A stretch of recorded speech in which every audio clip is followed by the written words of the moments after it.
ನಮಸ್ಕಾರ ಸ್ನೇಹಿತರೆ, ಎಲ್ಲರಿಗೂ ಆಸಕ್ತಿ ಅಕಾಡೆಮಿ ಯೂಟ್ಯೂಬ್ ಚಾನಲ್ಗೆ ಸ್ವಾಗತ. ನಾವು ಈ ವಿಡಿಯೋದಲ್ಲಿ ಒಂದು ಲೇಟೆಸ್ಟ್ ಅಪ್ಡೇಟ್ ಇದೆ KCET ರಿಸಲ್ಟ್ಸ್ ಬಗ್ಗೆ, ಅದರ ಬಗ್ಗೆ ಡಿಸ್ಕಷನ್ ಮಾಡೋಣ. ಅದಕ್ಕೆ ಮೊದಲು ನನ್ನ ಚಾನಲ್ಗೆ ನೀವು ಹೊಸಬರಾಗಿದ್ದರೆ ದಯವಿಟ್ಟು ನನ್ನ ಚಾನಲನ್ನು ಸಬ್ಸ್ಕ್ರೈಬ್ ಮಾಡ್ಕೊಳ್ಳಿ, ಹಾಗೆ ವಿಡಿಯೋನ ಲೈಕ್ ಮಾಡಿ, ಎಲ್ಲರಿಗೂ ಶೇರ್ ಮಾಡಿ. ಸೊ ಈಗಾಗಲೇ ನಿಮಗೆ ಗೊತ್ತಿದೆ KCET ಎಕ್ಸಾಮ್ ಕಂಪ್ಲೀಷನ್ ಆಗಿ ಆನ್ಸರ್ ಕೀಯನ್ನು ರಿಲೀಸ್ ಮಾಡಿದ್ದಾರೆ, ಫೈನಲ್ ಆನ್ಸರ್ ಕೀ ಸಹ ರಿಲೀಸ್ ಮಾಡಿದ್ದಾರೆ. ಸೊ ಇನ್ನೇನು KCET ರಿಸಲ್ಟ್ಸನ್ನು ಅನೌನ್ಸ್ ಮಾಡಬೇಕು.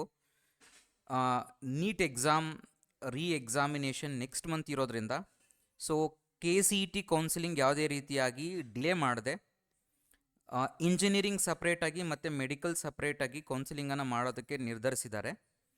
ಸೊ ಹಾಗಾಗಿರೋದ್ರಿಂದ ಸೊ ನಿಮಗೆ ಬೇಗನೆ KCET ರಿಸಲ್ಟ್ಸನ್ನು ಬಿಡ್ತಾರೆ. ಯಾವಾಗ ಬಿಡ್ತಾರೆ ಅನ್ನೋದನ್ನು ಸೊ ಸ್ವತಃ ಮಿನಿಸ್ಟರ್ ಅವರೇ ಹೇಳಿರುವಂಥದ್ದು. ಅದನ್ನು ನೋಡೋಣ. ಇಲ್ಲಿ ನೋಡಬಹುದು ನೀವಿಲ್ಲಿ ಮುಂದಿನ ವಾರ CET ಫಲಿತಾಂಶ ಅಂತ ಮೇ 28 ಅಥವಾ 29ನೇ ತಾರೀಕು ಅಥವಾ ಅದಕ್ಕಿಂತ ಒಂದೆರಡು ದಿನ ಮೊದಲೇ CET ಫಲಿತಾಂಶ ಪ್ರಕಟಿಸಬಹುದು ಎಂದು ಅಂದಾಜಿಸಲಾಗಿದೆ. ಹಾಗೆ ಕೃಷಿ ವಿಜ್ಞಾನ ಕೋರ್ಸ್ಗಳ ಪ್ರವೇಶ ಪಡೆಯಲಿರುವ ವಿದ್ಯಾರ್ಥಿಗಳಿಗೆ ಕೃಷಿ ವಿವಿ ನಡೆಸುವ ಪರೀಕ್ಷೆ ಫಲಿತಾಂಶ ಪರಿಗಣಿಸಲಾಗುತ್ತದೆ. ಹಿರಿಯೂರಿನಲ್ಲಿ ಇದೇ 24ರಂದು ಮರುಪರೀಕ್ಷೆ ನಡೆಸಲಾಗುವುದಾಗಿ ಘೋಷಿಸಲಾಗಿದೆ.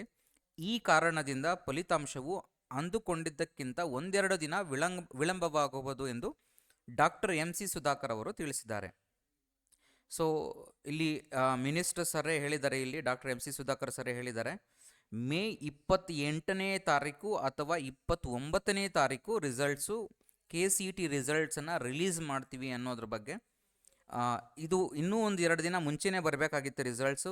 ರೀಸನ್ ನಿಮಗೆ ಗೊತ್ತಿದೆ, ಹಿರಿಯೂರಿನಲ್ಲಿ ಅಗ್ರಿಕಲ್ಚರ್ ಎಕ್ಸಾಮಿನೇಷನನ್ನು ಎಕ್ಸಾಮ್ ಮಾಡ್ತಿರೋದ್ರಿಂದ, ಹಾಗಾಗಿರೋದ್ರಿಂದ ಸ್ವಲ್ಪ 1-2 ದಿನ ಡಿಲೇ ಅಂತಂದರೆ ಆಲ್ಮೋಸ್ಟ್ ನಿಮಗೆ ಮೇ 28 ಆರ್ 29 KCET ರಿಸಲ್ಟ್ಸ್ ನಿಮಗೆ ಬರುತ್ತೆ.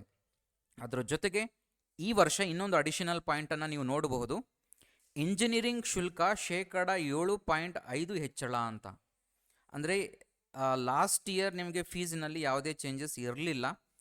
ಹಾಗಾಗಿರೋದ್ರಿಂದ ಈಗ ಇಂಜಿನಿಯರಿಂಗ್ ಕಾಲೇಜುಗಳು 20% ಫೀಸನ್ನು ಇನ್ಕ್ರೀಸ್ ಮಾಡಬೇಕು ಅಂತ ಡಿಮ್ಯಾಂಡನ್ನು ಮಾಡಿರ್ತಾರೆ.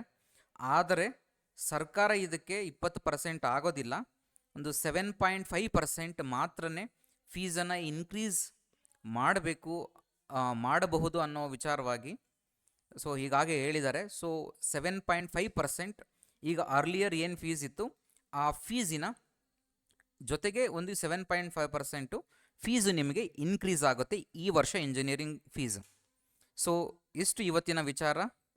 ಸೊ ದಯವಿಟ್ಟು ವಿಡಿಯೋನ ಲೈಕ್ ಮಾಡಿ, ಎಲ್ಲರಿಗೂ ಶೇರ್ ಮಾಡಿ.